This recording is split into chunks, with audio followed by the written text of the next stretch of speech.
नमस्कार दोस्तों, स्वागत है इस मुख्य समाचार के वीडियो से। राजस्थान से कोरोना के बढ़ते मामलों के बीच सरकार ने नई गाइडलाइन जारी कर दी है। राजस्थान में एक बार फिर से बिजली संकट खड़ा हो गया है। 1 जनवरी से बदलेंगे बेरोजगारी भत्ते के नियम। दोस्तों अब जान लेते हैं इन खबरों के बारे में विस्तार से, लेकिन इनसे भी ज्यादा कहीं अपडेट राजस्थान से बड़ी निकल कर आ रही है। आइए जान लेते हैं राजस्थान की पहली और सबसे बड़ी खबर। कोरोना के बढ़ते मामलों के बीच सरकार ने नई गाइडलाइन जारी कर दी है। कोरोना के बढ़ते मामलों के बीच राज्य सरकार ने एक बार फिर से नई गाइडलाइन जारी की है। अब स्कूल कॉलेज में बच्चों को ऑफलाइन क्लासों के लिए मजबूर नहीं किया जा सकेगा। स्कूलों में ऑफलाइन क्लासों के साथ साथ ऑनलाइन क्लासें भी चलेगी। स्कूलों में होने वाली प्रार्थना सभा पर रोक लगा दी गई है। स्टाफ को बिना स्क्रीनिंग के प्रवेश नहीं दिया जाएगा। दोनों डोज लगवा चुके स्टाफ ही स्कूल में आएगा। बाहरी राज्य के स्टूडेंट का RT-PCR टेस्ट जरूरी कर दिया गया है। वहीं साथ ही जांच रिपोर्ट आने तक उन्हें क्वारंटीन रखा जाएगा। किसी भी शिक्षण संस्था में कोविड पॉजिटिव मिलने पर वहां की क्लास 10 दिन के लिए बंद रखी जाएगी। ऑनलाइन क्लासें अनिवार्य कर दी है स्कूलों में। स्कूल स्टाफ बच्चों को स्कूल आने के लिए बाध्य नहीं कर सकेंगे।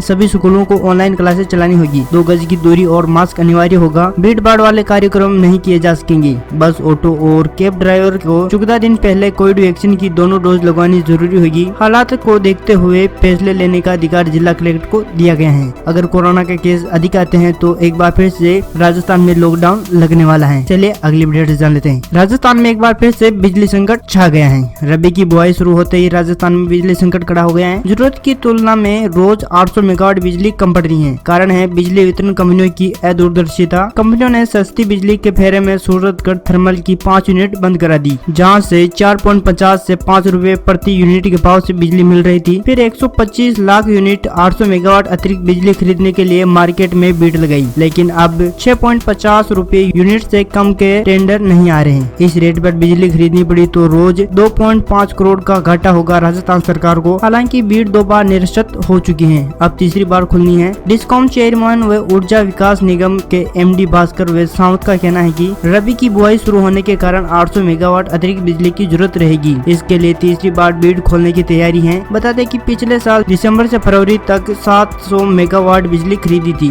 जिसकी रेट 3.75 से 4 रुपए प्रति यूनिट थी। बिजली कंपनियां इस बार भी इस रेट पर बिजली खरीदने के चक्कर में थी, लेकिन बिजली कंपनियों ने बिजली महंगी कर दी और राजस्थान के बिजली विभाग बिजली नहीं खरीद रहे हैं। इसीलिए राजस्थान में एक बार फिर से बिजली संकट आ गया है। चलिए अगली अपडेट जान लेते हैं। 1 जनवरी से बदलेंगे बेरोजगारी भत्ते के नियम। बेरोजगारी भत्ता लेने वालों के लिए सरकार ने 3 महीने की स्किल ट्रेनिंग और 4 घंटे रोजाना की इंटर्नशिप अनिवार्य कर दी थी। हालांकि जो छात्र प्रोफेशनल कोर्स कर चुके हैं उन्हें 3 महीने की स्किल ट्रेनिंग नहीं करनी होगी। ऐसे आवेदनकर्ताओं को विभाग को सूचना देनी होगी जिन्होंने BEd, BTech, MBBS, BSSC, nursing, diploma या सर्टिफिकेट कर रखा है। ऐसे आवेदकों को स्किल ट्रेनिंग की जरूरत नहीं है। इस योजना में पात्रता की शर्तें जरूरी करने पर आवेदन सत्यापित कर दिया जाएगा। चलिए अगली अपडेट जान लेते हैं। धौलपुर से निकलते ही ट्रेन में लगी आग। धौलपुर रेलवे स्टेशन से निकलते ही दुर्ग उधमपुर सुपरफास्ट एक्सप्रेस की 3 AC बग्गियों में आग लगी। छत्तीसगढ़ जा रही ट्रेन के यात्रियों में हड़कंप मच गया। शुक्रवार शाम 4 बजे की घटना है ये। उत्तर मध्य रेलवे के बीच चलने वाली सभी ट्रेनों को रोक दिया गया है। करीब 2.5 घंटे में आग पर काबू पाया गया। जले हुए कोच को हटाकर गाड़ी को आगे के लिए रवाना किया गया है और कोई जानमाल का खतरा नहीं है। चलिए अगली अपडेट जानते हैं। जयपुर में 3 और स्कूली बच्चे कोरोना पॉजिटिव पाए गए हैं। शुक्रवार को राजस्थान में लगातार कोरोना के केस बढ़ते जा रहे हैं। पिछले 24 घंटों में प्रदेश में कुल 21 नए मरीज मिले हैं। इसमें से राजधानी जयपुर में नए कोरोना के मरीज सामने आए हैं। इनमें अलग अलग स्कूलों के 3 स्टूडेंट भी शामिल हैं। वहीं राजसमंद में विधानसभा अध्यक्ष डॉक्टर CP जोशी के PA और फोटोग्राफर भी कोरोना पॉजिटिव मिले हैं। राज्य सरकार के अलावा अलवर, अजमेर, बीकानेर, जैसलमेर, जोधपुर, नागौर और उदयपुर से भी कोरोना के केस सामने आ रहे हैं। अगर ऐसे ही राजस्थान में कोरोना के केस आए तो एक बार फिर से राजस्थान में लॉकडाउन लगाने जैसे हालात पैदा हो जाएंगे। दोस्तों ये थी राजस्थान की कुछ महत्वपूर्ण अपडेट, और ऐसी ही अपडेट जानने के लिए अभी करें राजस्थान समाचार को उस लाल बटन को दबाकर सब्सक्राइब। जय हिंद, जय भारत।